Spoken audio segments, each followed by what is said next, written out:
aquele famosíssimo passarinho João de Barro, né?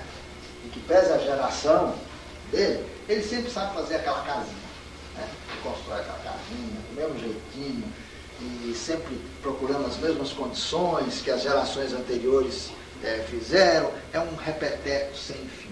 Ele nasce com aquela capacidade, aquilo é desenvolvido nele, é uma informação que a genética, de alguma forma, né, é um instinto que aquele pássaro sempre faz as casinhas daquela forma. Eu quero usar esse exemplo para dizer para vocês que, assim como esse pássaro, né, as sociedades humanas, elas também têm formulações que pertencem à humanidade como um todo, não só a terrestre, mas à humanidade cosmicamente falando.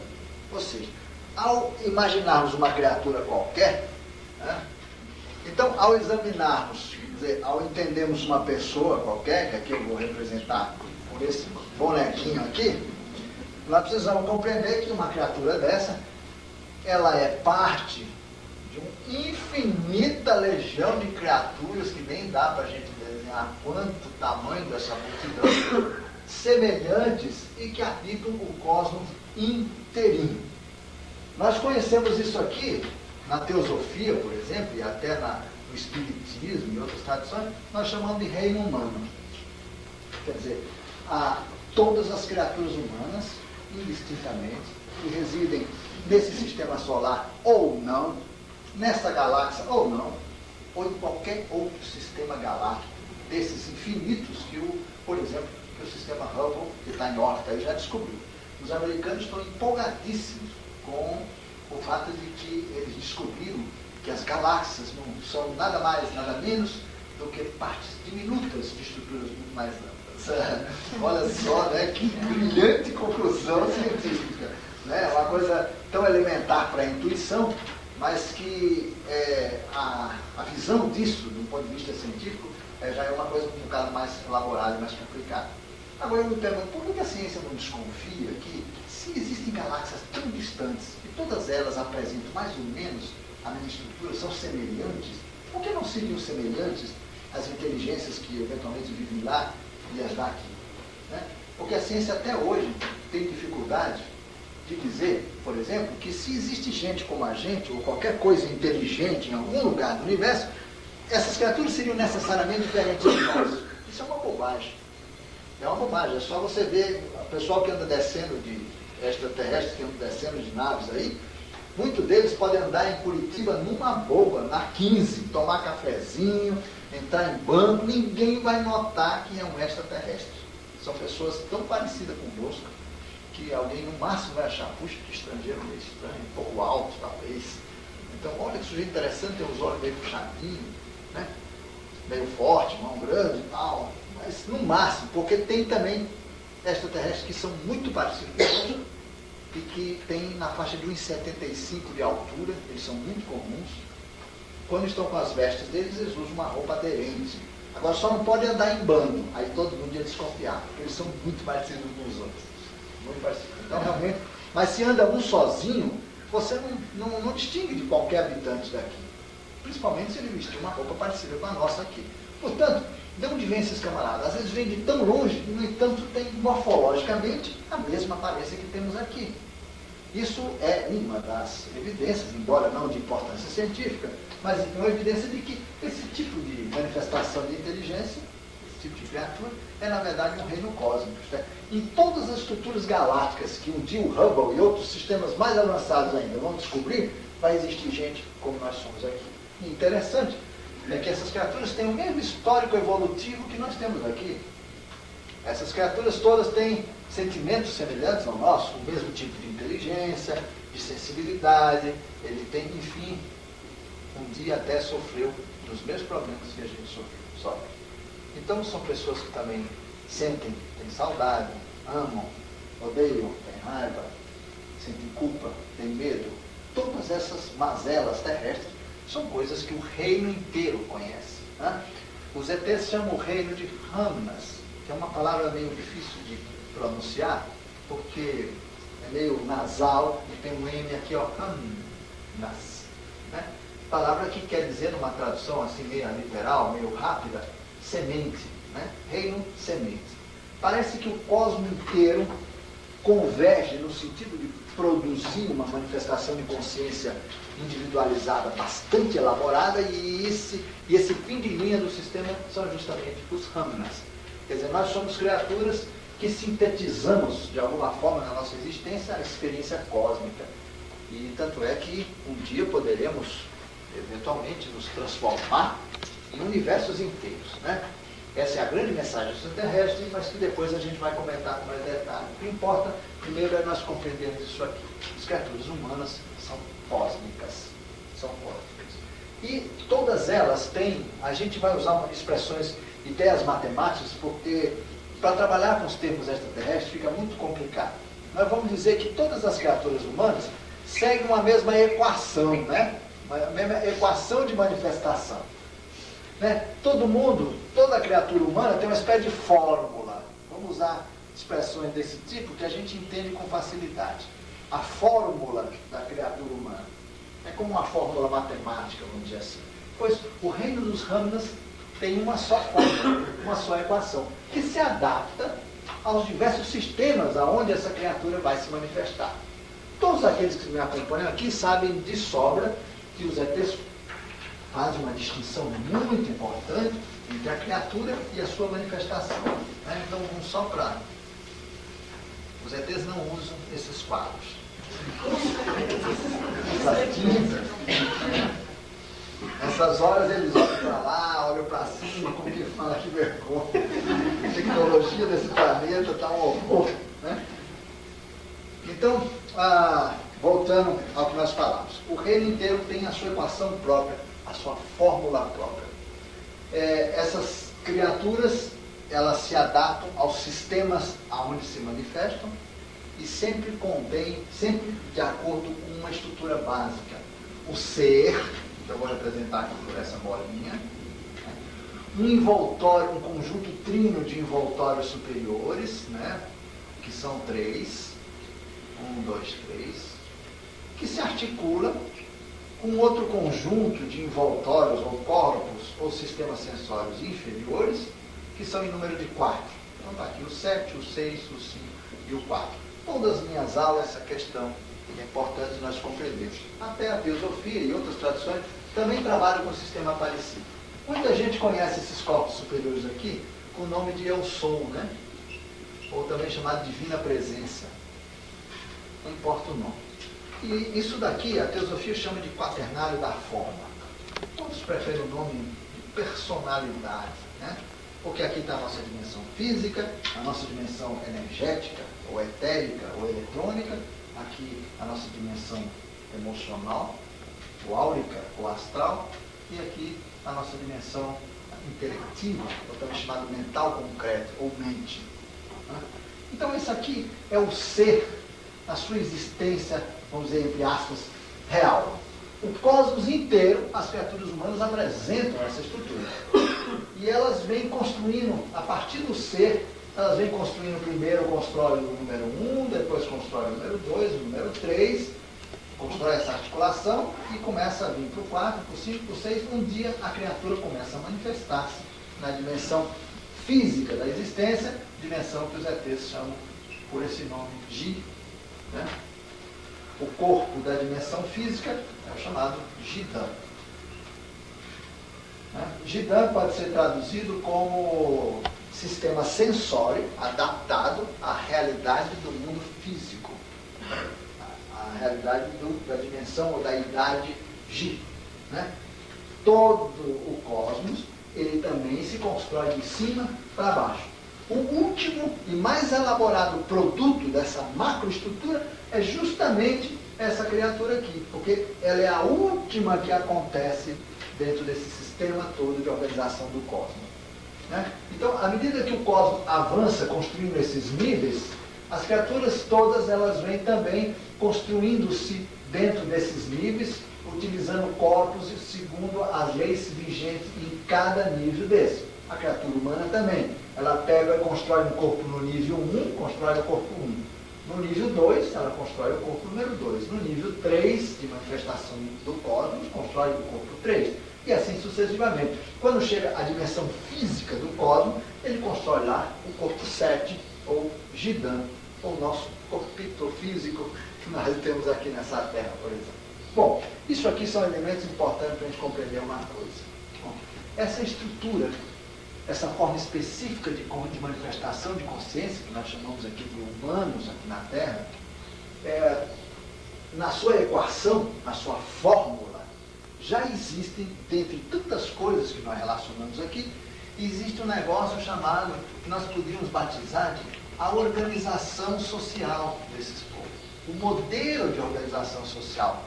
Assim como os passarinhos sabem fazer aquelas casinholas sempre do mesmo jeito, as criaturas humanas também se organizam em sociedades estruturadas segundo fórmulas que já fazem parte da semente do reino. É como se cada ser já contivesse uma fórmula ou uma ideia de como viver em sociedade, de como se organizar. Isso é um fato incrível. Os nossos antropólogos não admitiriam, muito menos os sociólogos ou o pessoal da área de psicologia, de que as sociedades humanas se organizam nos planetas segundo uma estrutura pré-fabricada. Segundo uma estrutura que pré-existe à própria organização social. A criatura já sabe como se organizar socialmente. Isso faz parte da natureza, é um elemento que está na fórmula, na equação da criatura. E passam-se as gerações infinitas em qualquer galáxia. Vocês podem conferir. Peguem o disco voador de vocês, amanhã, domingo, vocês não tem nada para fazer. Vão lá para uma galáxia no fim da Patagônia, onde vocês quiserem. Vocês baixem lá o disco voador, vocês vão ver que a sociedade humana que estiver lá organizada, ela se organiza de uma maneira, de alguma forma, semelhante ao que nós temos aqui. Pode não ter dinheiro, pode sim, são variantes, né, circunstanciais, mas de qualquer forma, a sociedade se organiza de forma semelhante. A fórmula de organização é a mesma. E aí que acontece um negócio muito interessante, né?